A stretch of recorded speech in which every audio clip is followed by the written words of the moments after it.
So it is election day here in Ontario, and with the harsh winter conditions, there's concern that some voters are going to have a hard time getting to the polls. So this begs the question, should winter elections in Canada be forbidden? No, thank you. Yeah, I think, a lot of people feel like this election is already kind of maybe not necessary. It's extremely expensive. Yeah. The current government already has a majority, so it feels like we're being forced to the polls anyways. And voter turnout is always so low. Why are we putting up any barriers? It should be made as easy as possible and as accessible as possible. Okay, wait, but don't you think it sounds ridiculous for snow to be a barrier in Canada? It's not like we're in Florida where we got snow and we don't expect it and we don't know what to do. This is Canada. I'm sorry, snow removal we should have this down pat in 2025. I was just watching a press conference with our mayor, Olivia Chow, and she was answering questions as to why our snow removal is so horrible. And she said, I don't know, there's a contract there, and I don't know if I can break the contract. And this is a contract, by the way, tens of millions of dollars. And I'm thinking, how is this happening in this country where we know we have snow? Regardless of an election, people need to leave their house. Parents need to be able to push a stroller. People who have disabilities should be able to get in their wheelchair and still go places. Yeah. I don't understand how we haven't figured that out in this country. It makes no sense to me. Yeah, it's true. I mean, I will say that it's technically speaking, I looked at all the provinces across the country, we don't actually have winter elections. The majority of them happen in May or June or October. And in fact, Alberta, theirs is in May, and they are pushing to move that to October. Why? Actually, because of climate change. Their last election was interrupted by their wildfires. So we actually already don't have winter elections. The last time one went down in Ontario was 62 years ago. So this actually doesn't happen.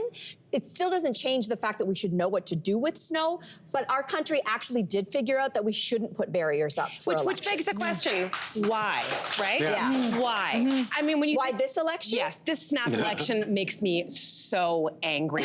And because as you mentioned, it is gonna cost us taxpayers almost $200 million.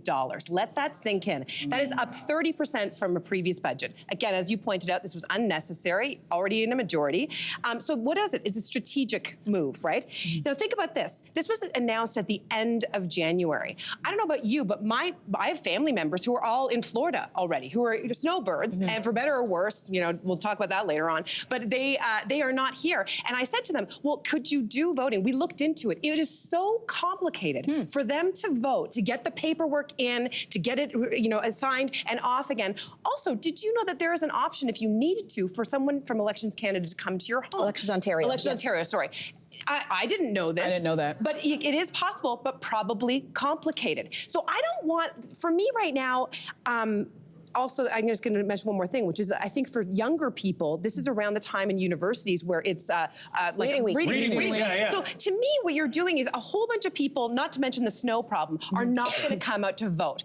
Right. So what I want people to hear is that you need to let your anger about this fire you up to turn up to vote.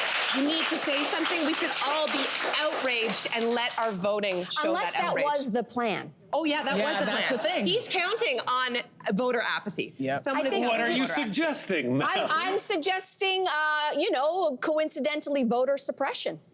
I'll just say it. Fair enough. Yeah. I'm going to be voting for snow removal. That's my number one vote. $200 million. It's cost a couple bucks to some neighborhood kids. Clear my way so I can vote. Kids. Those kids are on their phone. Yeah, it's true. Hey, you, come a bit closer. We've got so many more must-see interviews, spicy debates, lifestyle tips, and pop culture moments. So subscribe to our channel by tapping the logo below and don't miss out.